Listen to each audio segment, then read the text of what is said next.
ನಾ ಇವತ್ತು ನಿಮ್ಗೆ ಭಾಳಷ್ಟು ಸ್ಕ್ಯಾಲಪ್ ಡಿಸೈನ್ಸ್ ತೋರ್ಸಕ್ಕೆ ಬಂದೀನಿ. ಇದು ಹೈ ನೆಕ್ ಒಳಗೆ ಪ್ಯಾಡೆಡ್ ಒಳಗೆ ಫ್ರಂಟ್ ಪಂಚ್ ನೆಕ್ ಒಳಗೆ ಅವ್ರಿಗೆ ಬ್ಲೌಸ್ ರೆಡಿ ಮಾಡಿಕೊಟ್ಟೀನಿ. ಇದು ಸ್ಕ್ಯಾಲಪ್ ಡಿಸೈನ್ ಒಳಗೆ ಬ್ಯಾಕ್ ಸೈಡ್ ಈ ಥರ ಸ್ಕ್ಯಾಲಪ್ ಡಿಸೈನ್ ಬಂದದ. ಫ್ರಂಟ್ ಸೈಡಿಗೂ ಸ್ಕ್ಯಾಲಪ್ ಪ್ಯಾಡೆಡ್ ಒಳಗೆ ರೆಡಿ ಮಾಡೀನಿ. ಇನ್ನೊಂದು ಪಾಟೀಲ್ ಆಂಟಿ ಅಂತ ಹೇಳಿದ ಈ ಥರ ಸೈಡಿಗೆಲ್ಲ ಸ್ಕ್ಯಾಲಪ್ ಮಾಡಿ ಒಂದೊಂದು ಪೋಟ್ಲಿ ಹಾಕಿ ಫ್ರಂಟ್ ನೆಕ್ಕಿಗೆ ಪಂಚ್ ನೆಕ್ಕಿಟ್ಟು ಅವ್ರಿಗೆ ರೆಡಿ ಮಾಡಿಕೊಟ್ಟೀನಿ. ಆಮೇಲೆ ಇದು ಸ್ಕ್ಯಾಲಪ್ ಡಿಸೈನ್ಸ್ ಬ್ಯಾಕ್ ಸೈಡ್ ಫ್ರಂಟಿಗೂ ಪಂಚ್ ನೆಕ್ ಒಳಗೆ ಇಲ್ಲಿ ಬಾರ್ಡ್ರ್ ತೊಗೊಂಡು ಸಾದಾ ನಾರ್ಮಲ್ ಬ್ಲೌಸ್ ಒಳಗೆ ಅವ್ರಿಗೆ ರೆಡಿ ಮಾಡಿಕೊಟ್ಟೀನಿ. ಇದನ್ನು ಬ್ಯಾಕ್ ಸೈಡ್ ಗೌರಿ ಮಠ ಅನ್ನೋ ಕಸ್ಟಮರ್ ಇವರು.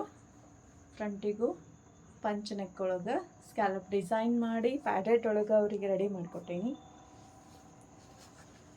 ಇದು same back side scallop design ಅದ. ಫ್ರಂಟಿಗೂ ಪಂಚ್ ನೆಕ್ ಒಳಗೆ ಪ್ಯಾಡೆಡ್ ಒಳಗೆ ಅವ್ರಿಗೆ ಬ್ಲೌಸ್ ರೆಡಿ ಮಾಡಿಕೊಟ್ಟೀನಿ. ಥ್ಯಾಂಕ್ ಯು ಎಲ್ಲರಿಗೂ ನಮ್ಮ ಹತ್ರ ಬಂದು ಸ್ಟಿಚಿಗೆ ಕೊಟ್ಟಿದ್ದೀರಿ.